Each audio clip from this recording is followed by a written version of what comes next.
Assalomu alaykum. Agarda siz davlat tashkilotida ishlaydigan xodim yoki o'qituvchi bo'lsangiz va sentyabr oyidagi ingliz tili imtihonidan kamida B2 natijani olib, o'z daromadingizni 1,5 barobarga oshirishni xohlasangiz, bu videoni oxirigacha ko'rishingiz shart. Video davomida sizga oxirgi 4 yil davomida imtihonda qayta tushayotgan essay topiklar uchun alohida ro'yxat beramiz. Davlat tashkilotlarida B2 sertifikati bu oddiygina qog'oz emas, ya'ni aynan mana shu sertifikat sizga 50% gacha ustama berishi mumkin.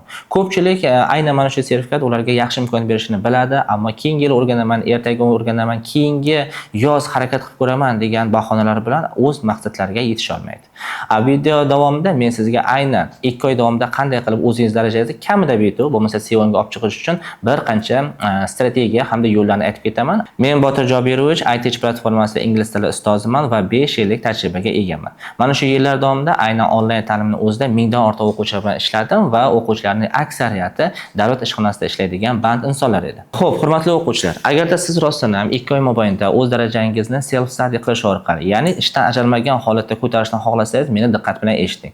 Xo'p, buning uchun nima qilishimiz kerak? Albatta, kurslar soni juda ham ko'p, ya'ni siz istalgan joydan materiallarni topishingiz mumkin. Ammo gap materiallarda emas yoki ularning sifatida ham emas, asosiy gap siz ular bilan qanaqa qilib ishlashingizda. Xo'p, 4 ta section bo'yicha sizga qanaqa ishlashni alohida tushuntirib beraman, faqatgina diqqat bilan tinglab turing. Birinchisi, albatta, examda biz uchun asosiy qism o'quvchi bu yerda reading hamda listening hisoblanadi. Nima uchun?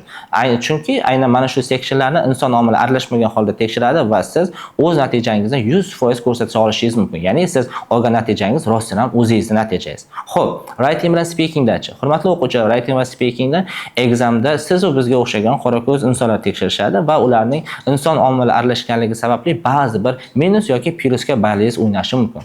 Serьезно, ты не верил. Shuning uchun asosiy zarbangizni reading va listeningga bergansiz ma'qulroq.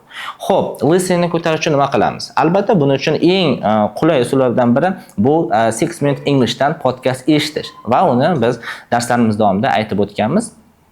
Xo'p, asosiy yana bir materiallardan biri siz exam materiallari bilan yaqindan tanishish. Xo'p, qanaqa qilib tanishishimiz kerak? Albatta, siz oldingi examga tushgan materiallarni olasiz va ularni bir boshdan ishlab ko'rasiz. Ishlaganda ham tartib tuzmasi o'quvchilar har bitta sectionni alohida bo'lib olishingiz kerak. Misol uchun listening examda bizda 6 ta section bor va mana shu 6 ta sectionni siz 6 kunga bo'lib olasiz yoki 12 kunga bo'lib olasiz. Ya'ni har bitta section uchun sizda 2 kun vaqt bor. Xo'p, bunda nima qilamiz? Albatta, tartib bilan birinchi bo'lib nazariya, siz bu section qanaqa joylarga e'tibor berish kerak va materiallarni qanaqa ketma-ketlik tartibda ishlash kerakligini birinchi bo'lib bilib olishingiz kerak. Ya'ni aniqlashtirib olishingiz kerak. Undan keyin o'sha exam tushgan materiallarni avval siz buni ko'rmagan bo'lishingiz kerak, qog'ozda chiqartirib olgan holatda ishlab ko'rasiz. Va tekshirishimiz qanaqa bo'ladi? Tekshirganingizda ham, misol uchun aytaylik, sizda 8 ta savol bor deylik. Part 1 ga kirdingiz, 8 ta savol bor deylik. Xo'p, 8 ta savolni ishlab bo'ldingiz. Sirazi javobiga qarab 8 dan 5 ta ishlabman, 8 dan 4 ta ishlabman deb o'zingiz tekshirmaysiz. Oldingizda qanaqadir hamrohingiz bo'lishi kerak bunda va hamrohingiz sizga tekshirib beradi. Aytaylik, 8 dan 5 ta javobni to'g'ri topgansiz. Va siz haligi noto'g'ri topgan 3 ta javobingiz haqida sizda hech qanaqa fikr yo'q. Ya'ni siz nima javobligini bilmaysiz, faqat o'sha javoblarning xatoligini berasiz. Va bunda audioni boshqatdan qo'yasiz va endi bor fokusingizni o'sha 3 taga berasiz. Ya'ni mana shu jarayon qayta 8 dan 8 ta topmagunizgacha davom etadi. Bunda audioni 3 marta, 4 marta, hattoki 5 martagacha eshitishingiz mumkin. Vaqt bu yerda muhim emas, muhimi o'sha audioni eshitib, rostdan ham o'sha javobni o'zingiz bilib topa olishingizda. Nice. Xo'p, o'quvchilar, bitta materialni ishladik, 5 martadan ishlab bo'ldik deylik. Va 6-martada keyingi materialga o'tishimizdan oldin aynan o'sha audioni transkripsiyasi bilan tanishib chiqasiz. Agarda sizda uni so'zma-so'z yozilgan variantda bo'lmaydigan bo'lsa, bu holatda siz ChatGPT dan foydalanishingiz mumkin. Albatta, ChatGPT beminnat sizga yordamchi bo'la oladi, hattoki tekin versiyasi ham. Va o'sha audioni agarda siz ChatGPT ga qo'yib beradigan bo'lsangiz, u sizga matnli ko'rinishda chiqarib beradi va siz tanishib olasiz va audioda siz nima uchun haligi 3 taga xato qildingiz, o'zingiz tahlil qilasiz. Va xuddi shunaqa qilib kamida har bitta section bo'yicha 10 tadan material ishlashingiz kerak o'quvchilar. Shunda agarda siz keyinchalik natijangizni solishtirib ko'radigan bo'lsangiz, birinchida 5 ta ishlayotgan bo'lsangiz, 5-gacha 5 ta, 6 ta, 4 ta, 5 ta, 6 ta, 4 ta shu ketma-ketlikda o'ynaydi. Lekin 10-materialga borgan vaqtingizda o'zi 7 ta, 6 ta, 8 ta, 8 ta, 7 ta. Xuddi shu ketma-ketlikka borgan bo'ladi. Agarda natijangiz 7 ta yoki 8 taga ko'tarilmasdan hali ham 5 tada qotib qolgan bo'lsa, demak nimadirni xato qilyapsiz, praktik materiallarni bajarishda yetarlicha qunt bermayapsiz o'quvchi. Albatta, materiallarni hammasini tugatganingizdan keyin uni so'zlarni ham bittalab yodlab olishingiz kerak. Va yana bir muhim eslatma, hurmatli o'quvchi, bir kunda 10 ta material qilishingiz shart emas. Bir kunda aytaylik 3 ta, 2 ta yetarli. Nima uchun? Biz uchun exam materialini isrof qilish emas, balki ular bilan to'g'ri ishlashimiz biz uchun muhim. Xuddi mana shu texnikani biz readingda ham qo'llasak bo'ladi. Ya'ni ishlagan materialimizni o'zimiz tekshirmasdan, to'g'ri javoblarni ko'rgan holda, noto'g'ri javoblarni bilmagan holda, ya'ni to'g'risini variantini bilmagan holda qayta ishlash texnikasini biz yana ishlatib ko'ramiz o'quvchi. Bunda readingimizni ham yana oshiradi. Va readingni listendan farq qiladigan jihati o'quvchi, sizda tayyor matn bor. Ya'ni o'quvchini asl bilimini ko'rsatadigan narsalardan biri bu albatta reading. Chunki sizda hech kim audio qo'yib bermaydi. Siz va o'sha reading qog'ozi bo'ladi va shuning uchun ichidagi hamma so'zlarni yodlab oling. Okay, let's go.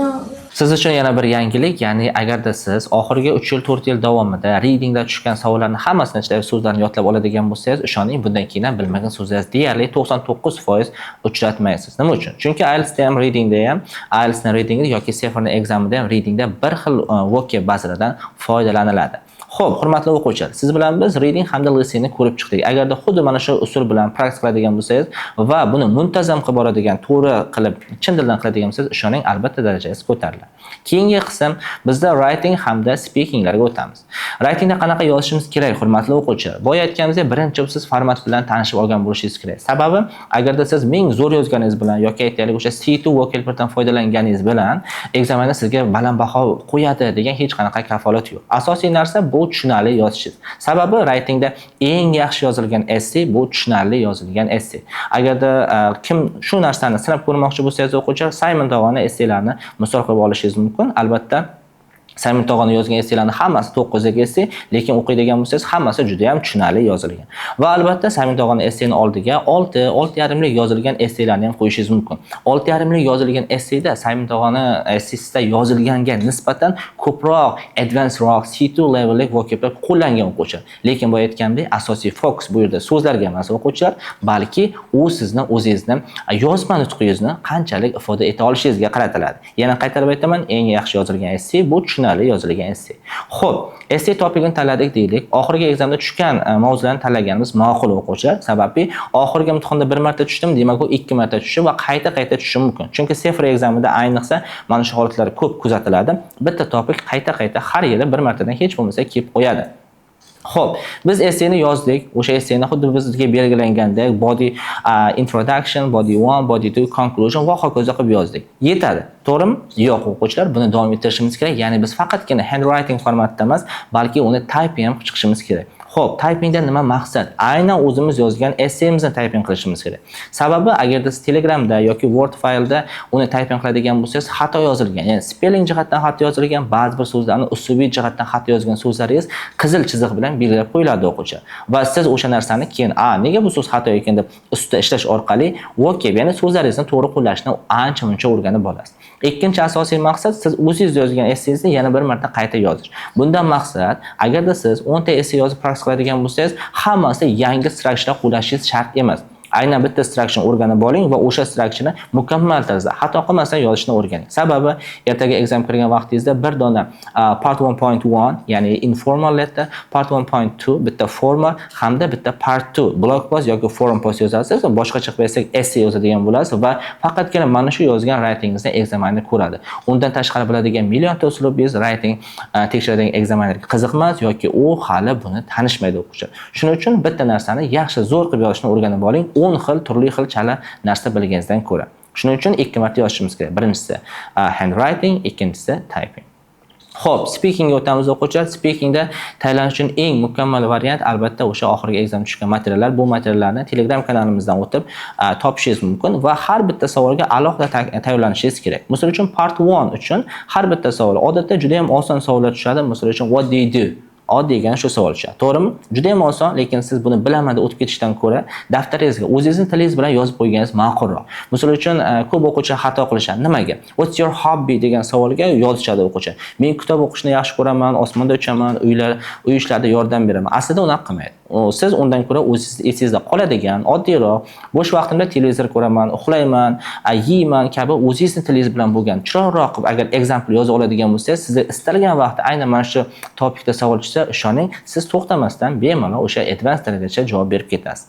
Va speaking vaqtida asosiy kaltlardan biri o'sha tabiiylik o'quvchilar. Siz hech qachon qo'rqmang. Ko'p o'quvchilar exam kirgan vaqtida o'sha examinerdan ozgina cho'chishadi. Endi bizda bilasiz, Cefr examida kompyuterda topshiriladi. Bu ham sizga bitta plyusi. Va kompyuter topshirayotgan vaqtingizda bemalol o'zingizni bor imkoniyatingizni qo'llab gapirsangiz bo'ladi o'quvchi. Sababi u audio yozib olinadi va yozib olingandan keyin examiner uni eshitadi. Va bu haqida keyinchalik exam oldi maslahatlarimizda ham aytib o'tishimiz mumkin. Yana bitta speakingda yaxshi o'quvchi yaxshi ball olib chiqa olmaslik yana bitta sababi avval exam kirmaganligi va praktik yo'qligi o'quvchi. Xo'p, avval examga kirgan o'quvchilar nisbatan balandroq baholadi speakingda. Sababi nima? Sababi o'sha yerdagi environment, ya'ni muhitga ham juda ham katta narsa bog'liq. Faqatgina bitta narsani aytaman, boshqa narsalarni keyinchalik o'zingiz kirsangiz ham ko'ra olishingiz mumkin.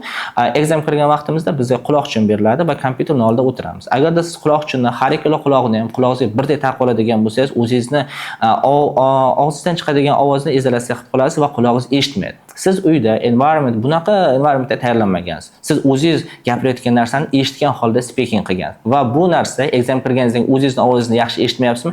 Demak bo'ldi. Sizni speaking jihatdan levelingizni tushishiga olib keladi o'quvchi.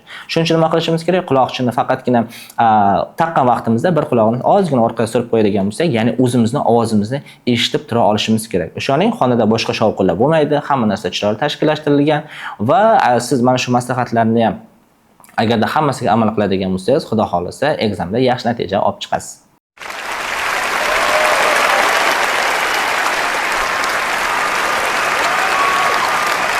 Aynan xuddi shunaqa muammolar sizda bo'ladigan bo'lsa, ITech platformasi sentyabr oyidagi imtihon uchun 15-iyulda ochiladigan alohida maxsus Cefr kurslarida sizni taklif qiladi. Darslarimiz haftada 6 kun onlayn tarzda sizga qulay vaqtda bo'lib o'tadi va u yerda men va boshqa malakali ustozlar tomonidan sizga Cefrning barcha seksiyalari bo'yicha mukammal ma'lumot berishga harakat qilamiz. Eng qiyin part bo'lgan speaking uchun esa native speakerlarimiz siz bilan ishlashadi. Agarda ushbu takliflarimiz sizga qiziq bo'ladigan bo'lsa, video izohida qoldirilgan havoladan o'tib ariza qoldiring va mutaxassislarimiz siz bilan bog'lanishadi. Dars boshida va'da qilgan materiallarimizni olish uchun video ostidagi havoladan Telegram kanalimizga o'ting.